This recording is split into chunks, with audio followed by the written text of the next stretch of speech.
Hoje o nosso encontro é para falar um pouco das observações prognósticas, né?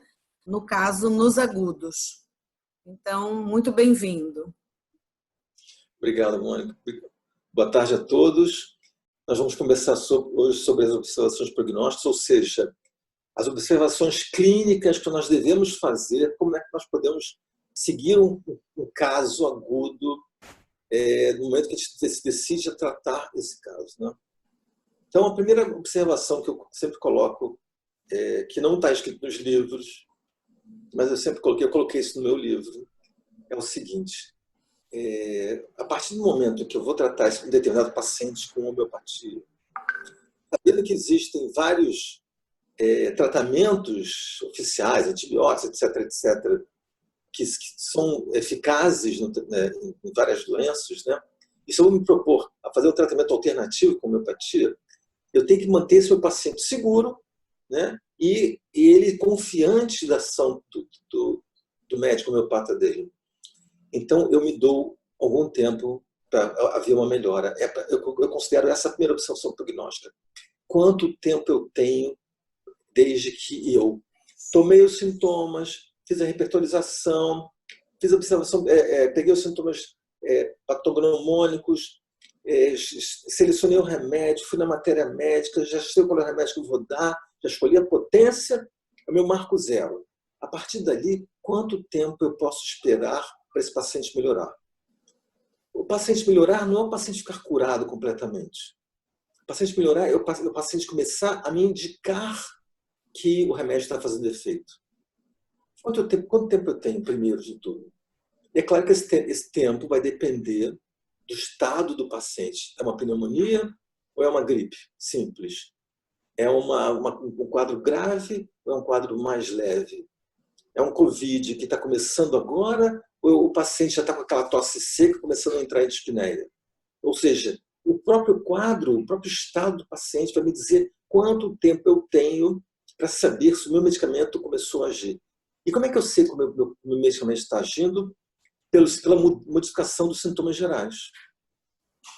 Outro dia uma mãe me falou que, sei lá, 10, 20 minutos depois que a criança tomou uma dose do remédio que eu tinha indicado, a criança se levantou, saiu da cama, sentou numa mesinha e começou a desenhar.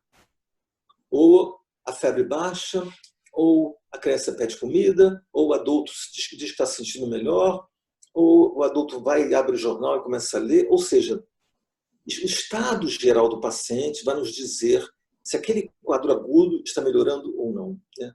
Esses pequenos movimentos da saúde do paciente vão nos dizer se o medicamento está fazendo efeito. Quem te recomendava que se prescrevesse o medicamento a cada 4 horas? Ele começava em adultos e a grande maioria dos casos em doses de 1 ml a cada 4 horas, até o paciente começar a expressar essa melhora. No momento que o paciente começou a expressar essa melhora, suspendeu o remédio. Então, nossa primeira observação prognóstica é o tempo, né? E depois, a partir de um certo ponto que o paciente começou a tomar essas doses, né? Ele vai começar a dizer para o médico dele: olha, eu estou me sentindo melhor, meus vômitos pararam, minha diarreia parou, a febre está baixando, eu tenho sintomas gerais que vão me dizer que o paciente está melhorando. Tá? Depois disso, eu costumo fazer, se eu estou próximo do paciente, eu só costumo repetir o remédio quando o organismo me pede essa repetição. Quando a gente está mais distante do paciente, eu posso recomendar: toma a cada 4 horas uma dose e você me dá notícias daqui a 12 horas, por exemplo. E o paciente repete o remédio a cada 4 horas. Mas quando eu estou mais próximo, eu posso tomar conta dessa repetição. E ele pode me dizer que, sei lá, 3 horas depois da primeira dose, ele está muito melhor, então eu posso dizer para o meu paciente: então não tome a segunda, ou não tome a terceira. Eu posso aguardar e pedir para o paciente me dizer quando o próprio organismo dele vai pedir pela próxima dose. Vamos dizer que passaram-se 8 horas, o paciente ficou bem e tal, e 8 horas depois a febre está voltando. Vai ligar para mim: Cláudio, olha só, A febre tinha passado, está voltando agora. Ou seja, ele está pedindo uma outra dose. Eu vou dar uma outra dose de 1 ml. Vamos dizer que ele fique bem por mais 8 horas. E aí me liga de novo, fala, Cláudio, eu fiquei bem essas 8 horas, a febre está voltando. Existe uma questão interessante que as potências, essa escala das potências, ela vai chegar uma hora que ela vai parar de fazer efeito. Eu vou repetir pela terceira vez a de 1 ml e essa terceira dose não vai adiantar nada. Nessa hora, eu vou fazer o seguinte, eu vou passar para a próxima nota da escala musical, para a próxima potência dessa escala de potências. Eu vou dar uma dose de 10 ml. Então, eu comecei com as doses de 1 ml, elas foram efetivas por um certo período, o paciente melhorou, voltou a piorar, tomou outra dose, voltou a piorar. Na terceira repetição, por exemplo, o paciente não melhorou mais com a dose de 1 ml, vou dar uma dose de 10 ml. E uma dose só e vou esperar. Geralmente, essa dose é tão eficiente que ela costuma curar o paciente. Às vezes, não acontece isso. Então, se o paciente ficou bem, sei lá, 12 horas, 15 horas, e voltou a precisar tomar aquela dose, eu repito a dose de 10 ml. Vou dar uma segunda dose de 10 ml. Às vezes, essa dose também é super efetiva e, pimba, acaba com 4. Mas, às vezes, não é. Isso aconteceu comigo. Muito raro acontecer isso, mas às vezes acontece. O paciente precisar, então, de uma terceira dose, mas dessa vez agora é de 50 ml. Aconteceu isso pouquíssimas vezes na minha vida, talvez, posso até contar nos dedos, mas aconteceu.